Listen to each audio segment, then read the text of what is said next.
in time frame. So a couple different questions. Yeah, in yeah. there. So Couple the different- closer you are to a source of gravity, Right. the more time dilated your life becomes. Right. So you think you're living a normal life. People from outside see you living more slowly. Right. So we will see you living more slowly if those black holes are relatively near. Right. That's the first point. Second, if you look out, you will see light bent around black holes. So Right. you'll see all these rings, Right. these light rings, because that's what the geometry of space-time does when you have a source of gravity and light passes around it. So that's the main difference. The night sky will be these rings. Yeah. And Einstein first predicted the existence of rings. They're called Einstein's rings. Wow. And then he thought things will never be so perfectly aligned to get a perfect ring. They will never get a ring. And we get some rings, but generally what happens is if it's exactly aligned, you get a ring. If it's slightly off center, it splits into two parts. Right. And then if it's off a little more, you can get 4 parts and then 6. And so, but in the limit of a perfect alignment, you get a ring. And so, yeah. Now, that would be dangerous if you're surrounded by black holes. I don't know how stable that orbit would be. Right. Yeah. Exactly. Yeah. You're in a pinball machine at that point. At that point, you know, as they say, there's no such thing as gravity. Your planet sucks. The black holes suck. That's They'll right. suck you in. Right. All right. Very cool. Thanks a lot there, Mm-hmm. Tassos. This is John Bickford. Says, good day, Dr. Good Tyson. day. That's what he Sounds very says. Aussie. Yeah. Okay.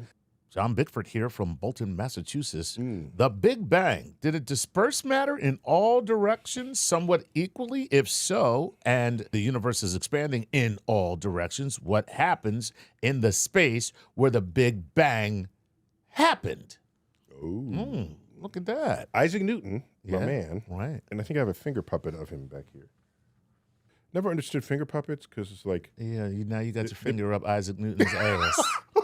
That's basically what happened. Just that's not what I was thinking. Oh, okay. I was thinking you can't control the hands or the face or the expression. So right. it's kind of It's the lamest puppet. the lamest puppet. Even a sock puppet has more emoting than Right, emotes right. more than a finger puppet. Right. I should check. But anyhow, they all look alike back then.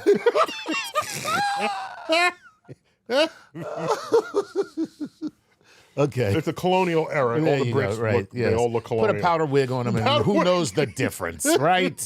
Just put your powder wig on and your buckle shoes and get to work. So Isaac Newton argued that the universe must be infinite after he discovered his laws of gravity. Right. Must be infinite. Because if it's not, all the matter will find a center to fall to. And it would all fall to form one great heap of mass. But it's an infinite, then there's no one place is not more special than another. Right. Now, he didn't imagine that you can live in an expanding universe.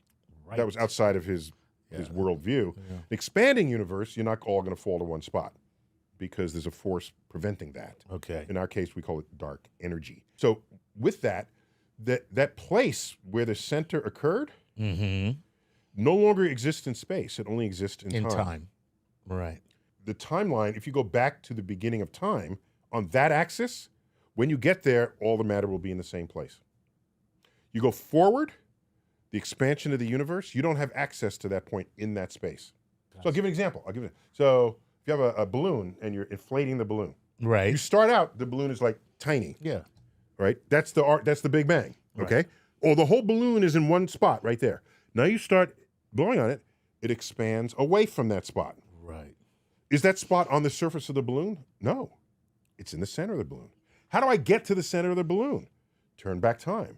And the balloon gets smaller and smaller and smaller. Now you're back at the center. Right. So You'd have to shrink the universe by going backwards by going in time. backwards in time. Exactly. So the center exists, but not in the space coordinate. It exists in the time coordinate. There you go. Yeah. Really? Deal with it. Yeah.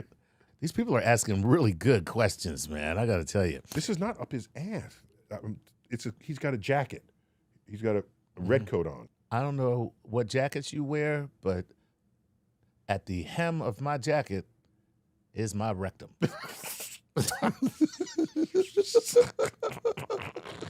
Now you ruined finger puppets for me. I don't want to play with finger puppets anymore. We get through a lot of questions today. We are. More than usual. Okay. This is Ilyas Siametis. Ilias Siametis. That does not sound right, but we'll go with it. Yeah. You can put a little flavor in it. Okay. Ilias. Yes. Siametis. Okay, go. Dr. Tyson, Lord Nice, Ilias here from London. Would it be theoretical? London, Ontario, London, Connecticut, London. Hey, man, he just says London. Okay. So, Is there a London, Ontario? I don't know. It kind of feels like there would be. It feels like there's a London everywhere. Doesn't it feel that's just, like it? yeah. There's a. You know what that is? That's lazy ass Brits coming to the new world. Where'd we come from? We came from London.